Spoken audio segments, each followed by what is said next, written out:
Rendez au Père des cieux ce qui appartient au Père des cieux. Rendez à la parole de Dieu ce qui appartient à la parole de Dieu. À Isaiah Congo ou à Yeshaya. Nous allons parler de... Nous allons d'abord introduire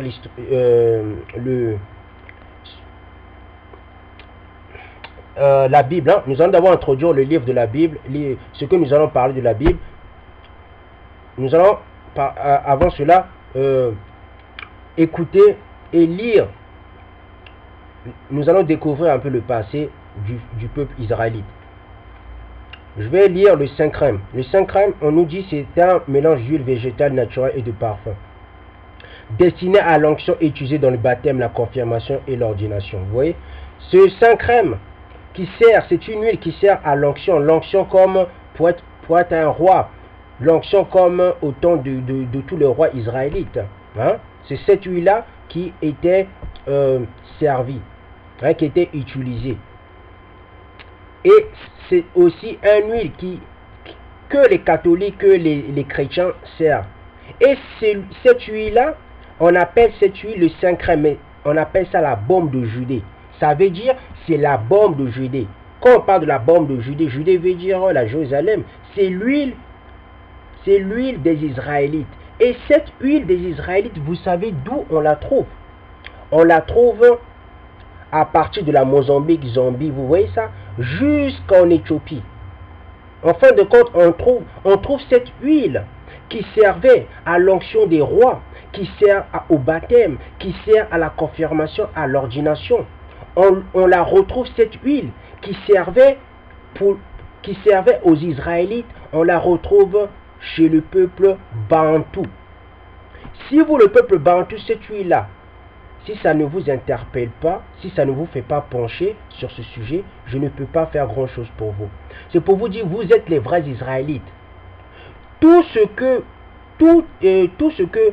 les arbres, la majorité de tout ce qu'on dit dans la Bible, ça va avec la nature. C'est pour ça Paul disait tout le temps, la nature ne vous enseigne-t-elle pas? Vous comprenez? L'histoire, le peuple bantou, c'est vraiment le peuple élu. C'est vraiment le peuple promis. Il va falloir que vous vous réveillez. J'espère, je ferai tout en ma possession à moi de réveiller le peuple bantou. Mais plus que ça, je ne peux rien faire. Vous voyez? De l'Afrique romaine, nous allons parler maintenant. J'avais dit, je dis dans l'autre vidéo, je vous avais fait comprendre que l'Empire romain a fait du commerce avec le peuple bantou. Ils ont fait le commerce avec le peuple bantou. Nous allons voir cela. D'accord?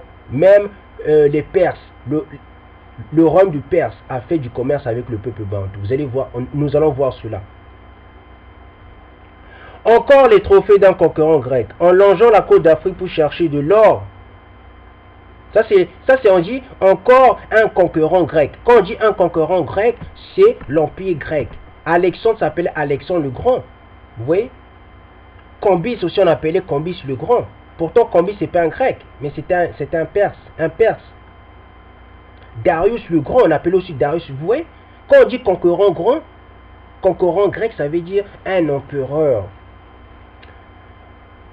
Ça, vous pouvez trouver ce livre-là. Ce sont des preuves archéologiques. D'accord? Je ne mens pas. Ce sont des preuves archéologiques. Ce sont des preuves archéologiques qui prouvent le royaume, l'Empire romain connaissait bien le royaume Congo. L'Empire romain allait faire du commerce avec le royaume Congo. D'accord?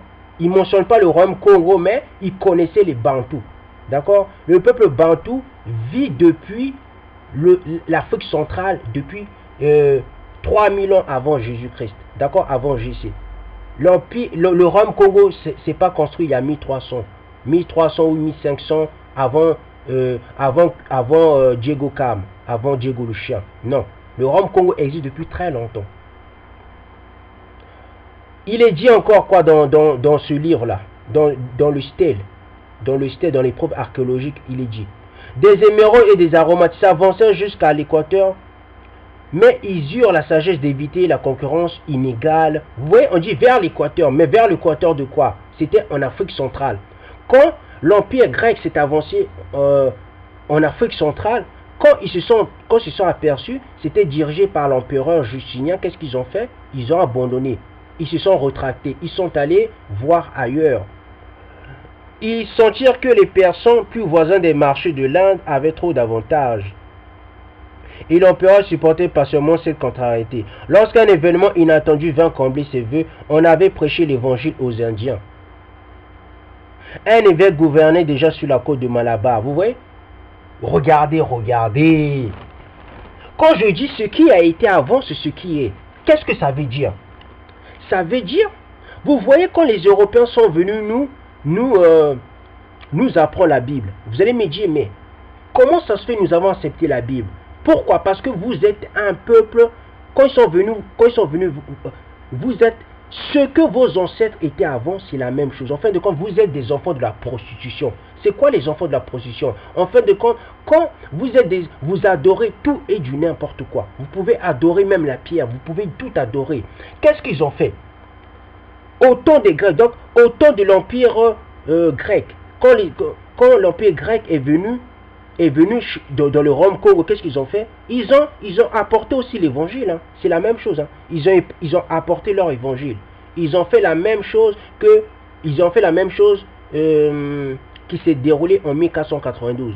C'est ça. D'accord? Quand vous avez le temps de bien réfléchir, de lire doucement, vous allez voir c'est la même chose. Pourquoi juste c'est la même chose? Regardez. Le peuple Bantou était en Inde. Qu'est-ce qu'ils ont fait? Saint Thomas c'était un blanc. Qu'est-ce qu'il a fait le blanc? Le blanc, il a ramené l'évangile chez les Bantous qui étaient en Indien. Pourquoi? Parce que quand tu touchais les Bantous qui étaient en Inde, quand vous les touchez, avec le temps, vous pourrez toucher ceux qui sont en Afrique. D'accord? Quand vous touchez les autres Bantous, vous touchez. C'est comme nous qui sommes en exil.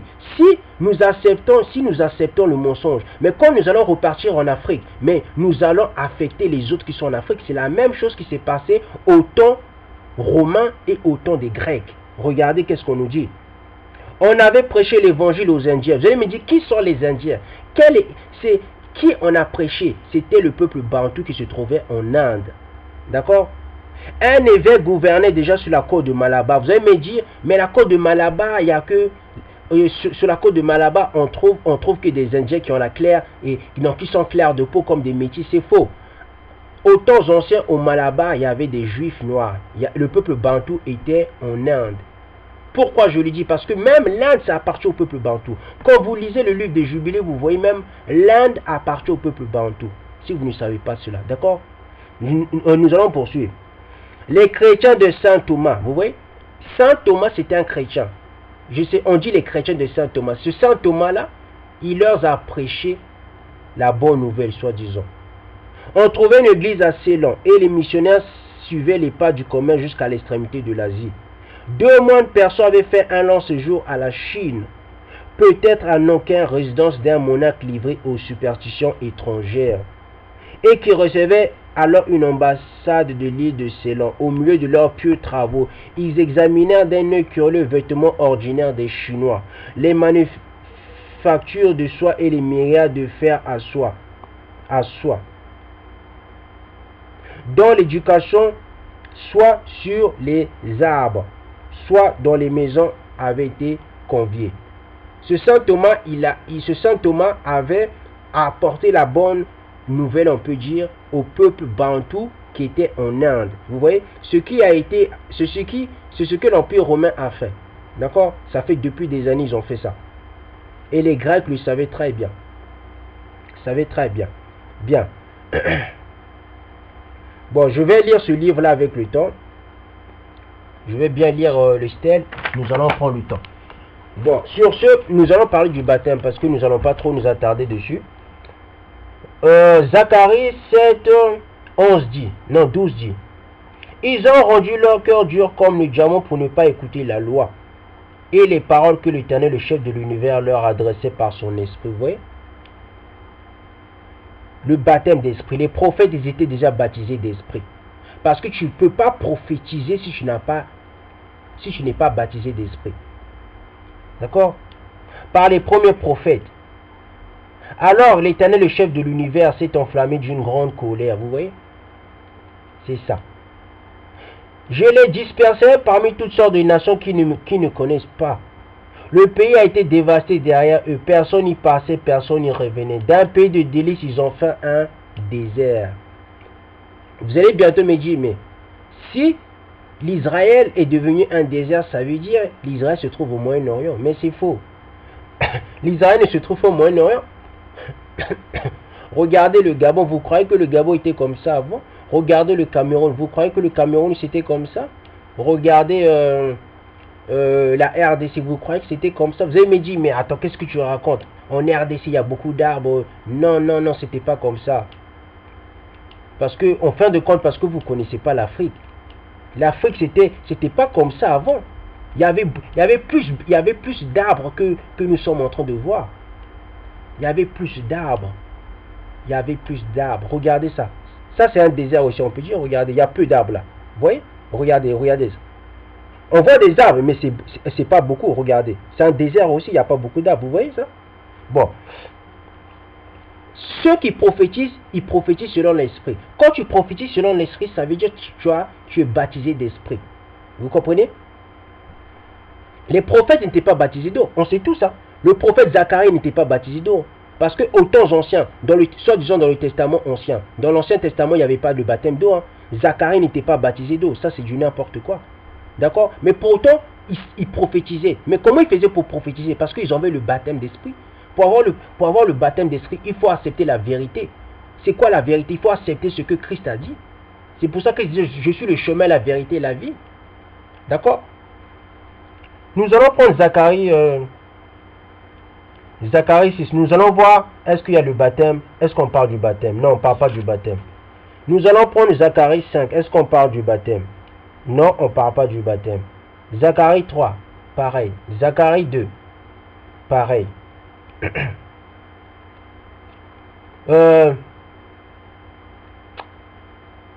Nous allons prendre Zacharie 1. Est-ce qu'on parle du baptême d'esprit? Non, on ne parle pas du baptême d'esprit. On va prendre Agé. Agé ou bien Agé. Agé 1. Est-ce qu'on parle du baptême d'esprit? Non, on ne parle pas. Pareil aussi. Avec Agé 2. Sophonie 3. Est-ce qu'on parle du baptême d'esprit? Non, on ne parle pas du baptême d'esprit. Sophonie 2. Est-ce qu'on parle du baptême d'esprit?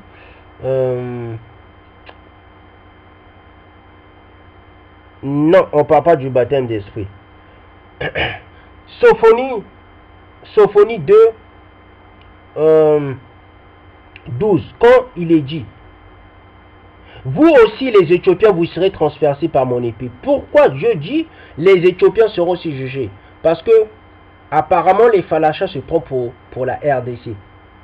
Pourquoi je le dis? Parce que quand vous lisez l'histoire du peuple africain, on fait comprendre les Ngala c'était des Falachas. Or, on sait tous que les Falachas ne sont pas des Ngala. Est-ce que la RDC c'est devenu les Éthiopiens? Les Éthiopiens comme les Falachas? Bien sûr, l'Éthiopie ça appartient au peuple bantou. Mais depuis quand les Ngala c'est devenu des Falachas?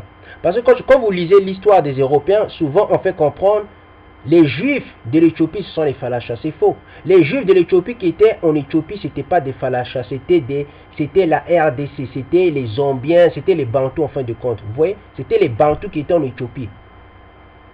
C'est eux qui étaient appelés les Juifs, c'était pas les Falachas. Après, si les Falachas descendent de Ménélik, ça je n'en sais pas. C'est pour ça que Dieu dit dans Sophonie 2, vous allez être transpercés. Dieu va vous juger. Dieu l'Éternel va vous juger. Parce que vous avez menti, vous connaissez la vérité, mais vous ne voulez pas dire qui sont les vrais Juifs et les vrais Israélites. Vous aussi, vous serez jugés. Habakkuk 3. Est-ce qu'on parle du baptême d'esprit? Non.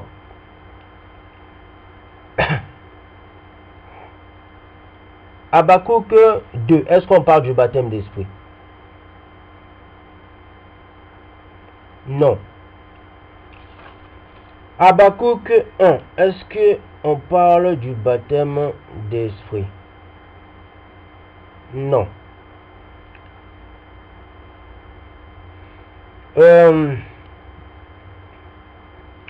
Nahum. Nahum, c'est pas la peine, on va pas prendre Nahum. Seulement, je dirais quelque chose. Nahum 2. Quand Nahum, l'histoire de Nahum 2, vous voulez savoir d'où c'est passé. Nombreux disent, oui, la Syrie, ça se trouve au Moyen-Orient. Pourquoi je dis c'est faux? Parce qu'il y a des preuves archéologiques qui prouvent la Nubie antique, c'est la Syrie. Il y a des preuves archéologiques qui prouvent Assur, l'Assur de la Bible. Vous voyez, quand dans la Genèse, on parle de Assur. Assur, où le père de Abraham est sorti. Assur antique, ça se trouve au Soudan. Il y a des preuves archéologiques qui le prouvent. Vous voyez, quand ceux qui sont allés faire des recherches là-bas, ils savent. Ils disent même, la civilisation égyptienne vient de la Nubie. La civilisation égyptienne, ça vient de Assur, de Ninive, de Shinéa. Vous voyez? La Nubie antique, en fin de compte, l'histoire du père d'Abraham, ça s'est passé bel et bien en Afrique. Pourquoi je le dis? Nous allons voir cela quand je vais parler de la Nubie antique, quand je vais parler de la Syrie antique. D'accord? De la Syrie où le père d'Abraham était. Vous allez voir. Parce que les gens veulent nous faire croire la Mésopotamie, ça se trouve au Moyen-Orient. C'est faux. Parce que quand on parle, il faut des preuves. Moi, je vais vous ramener des preuves historiques. D'accord? Que ce soit même archéologique. Nous allons voir cela. Nous allons voir l'Euphrate, ça se trouve en Afrique. L'Euphrate ne se trouve pas au Moyen-Orient. Bien. L'histoire de Nahum, ça s'est passé. Ça s'est passé en Afrique. L'histoire de Nahum, ça s'est passé au Soudan. Bien. Nous allons prendre Michée. Michée 7. Nous allons voir est-ce qu'il y a le baptême d'esprit. Est-ce qu'on parle du baptême d'esprit? Parce que je vous ai dit, c'est ce qu'on va faire. Baptême d'esprit. Non, il n'y a pas de baptême d'esprit. Michée 6. Est-ce qu'on parle du baptême d'esprit? On ne parle pas du baptême d'esprit. On va aussi prendre Michée 5. Est-ce qu'on parle du baptême d'esprit? Non, on ne parle pas du baptême d'esprit. Nous allons prendre Michée 4. Est-ce qu'il y a le baptême d'esprit? Pourquoi je suis en train de faire comme ça? Je suis en train de faire comme ça parce que j'aimerais le faire, franchement. J'aimerais procéder de cette manière. Nous allons éplucher les Écritures. Comme si moi aussi j'apprends. Parce que c'est bien de se croire plus intelligent que les autres. Moi aussi je vais éplucher. Je vais faire comme si je suis un élève. Bien. Nous allons prendre Michée 3. Michée 3, est-ce qu'il y a quelque chose? Voilà. Michée 3, on parle du baptême d'esprit. Qu'est-ce qu'on dit? Michée 3, 8 dit, mais moi je suis rempli de force. Rempli, ça veut dire quoi? Ça veut dire il est baptisé, il est rempli. Rempli de force grâce à l'Esprit de l'Éternel. Ça c'est Michée. Le prophète Michée, il avait le baptême d'esprit. D'accord? Il avait le Saint-Esprit. Je suis rempli de justice et de courage pour faire connaître à Yacouba sa révolte et à Israël son péché. Vous voyez? Vous allez bientôt me dire aussi, le prophète Michée était baptisé d'eau. Est-ce que dans ce temps-là, on baptisait les gens d'eau? Non, on ne baptisait pas des gens d'eau. Mais comment ça se fait? Eux, ils étaient déjà baptisés d'esprit. C'est pour vous dire, le baptême d'eau, ce n'est plus d'actualité. L'histoire de Michée, ça s'est passé 8 siècles avant JC. 8 siècles, ça s'est passé 800 ans avant JC. Vous allez me dire où était le peuple bantou? Mais le peuple bantou était en Afrique. Quoi? Vous allez me dire quoi? Comment ça se fait le peuple bantou est sorti il y a 3000 ans de l'Égypte? Mais ils sont allés où? Tout le monde sait, selon les preuves archéologiques, quand le peuple bantou est sorti de l'Égypte, ils sont allés en Afrique centrale, en Afrique australe. D'accord? L'histoire de Michée, ça s'est passé en Afrique.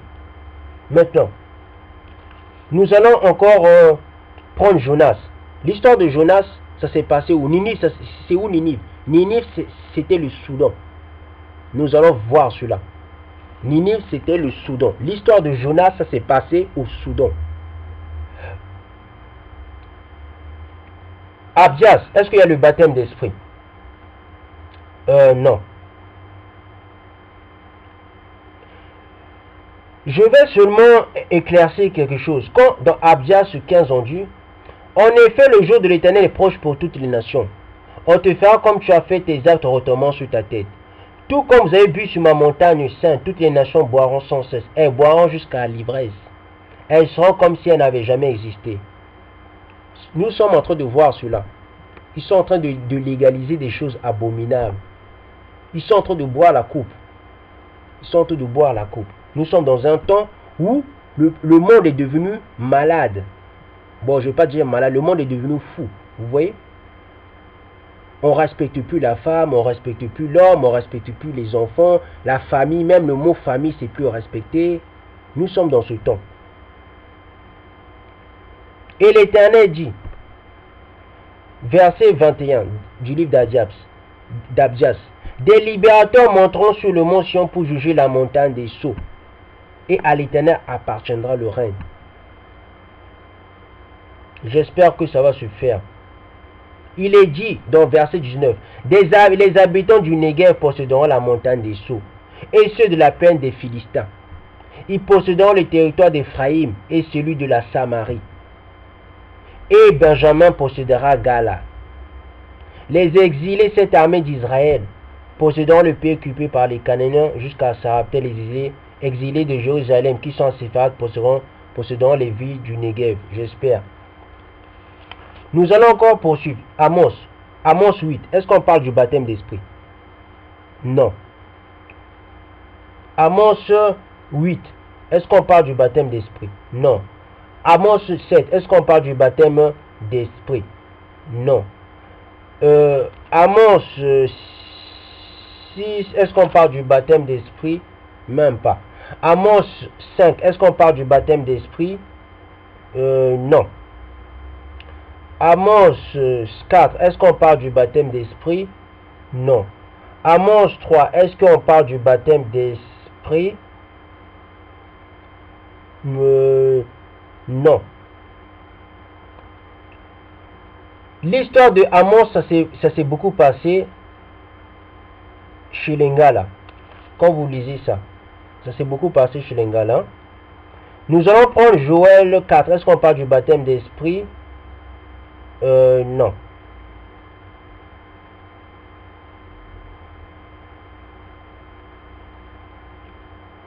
Amos, Joël 3. Est-ce qu'on parle du baptême d'esprit?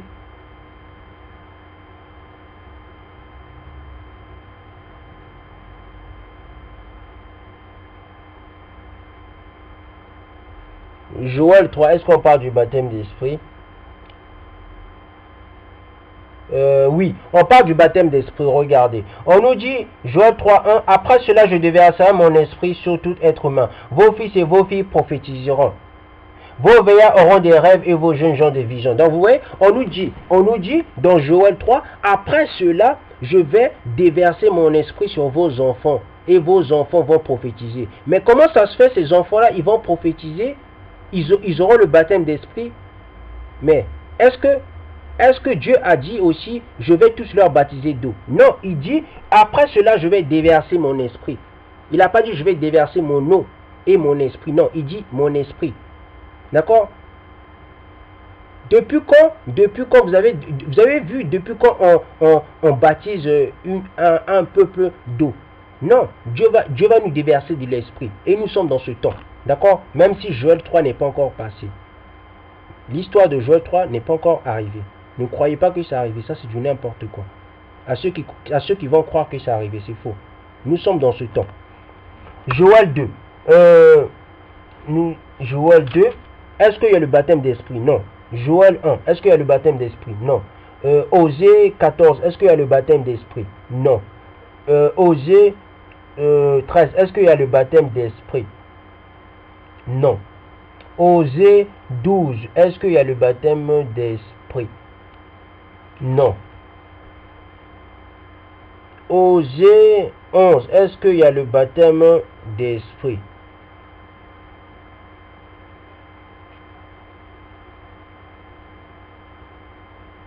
Non. Osée 9, non, Osée 10.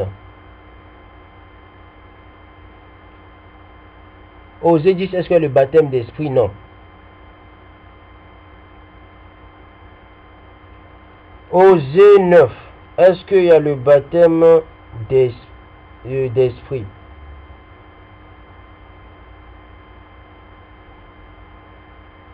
Non.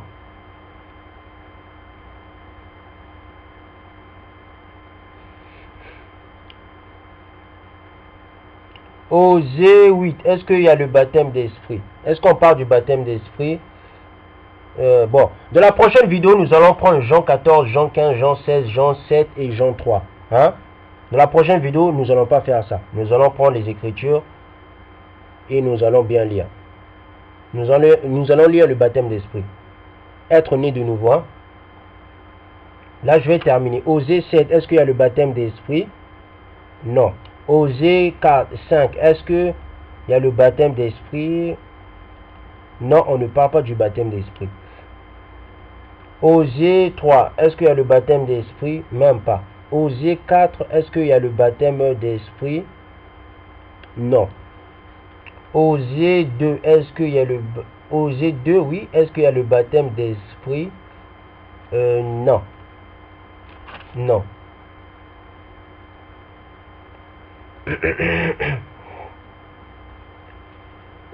Je vais m'arrêter là. Je vais seulement prendre Osée 2, 13 qui dit: je ferai cesser toute sa joie. Le peuple bantou, Dieu a cessé toute notre joie. Nous sommes au malheur, nous sommes en train de souffrir partout. Que tu travailles, que tu ne travailles pas, tu souffres. D'accord? C'est fête. Le peuple bantou ne peut même plus fêter. Nous sommes en deuil. Ces célébrations, c'est la même chose, du début du mois. Parce que chaque mois, le peuple bantou devait faire des fêtes, si vous ne savez pas ça. C'est pour ça que le peuple bantou, ce sont des fêtards. Parce que à l'origine, nous avons l'ADN. Dieu nous a mis une ADN de fête. C'est pour ça, aux temps anciens, quand le peuple bantou adorait Dieu l'Éternel, ils adoraient Dieu l'Éternel et ils faisaient des fêtes. Chaque mois, ils faisaient des fêtes. Il dit encore quoi? C'est sabbat, c'est Shabbat. Et toutes ces fêtes solennelles. Vous voyez, quand le peuple bantou adorait Dieu l'Éternel, c'était le paradis. Ils vivaient dans le paradis. Parce que chaque mois, il y avait des fêtes. Chaque mois, il voyait ses frères bantou. C'était le paradis. Vous comprenez? Je vais m'arrêter là.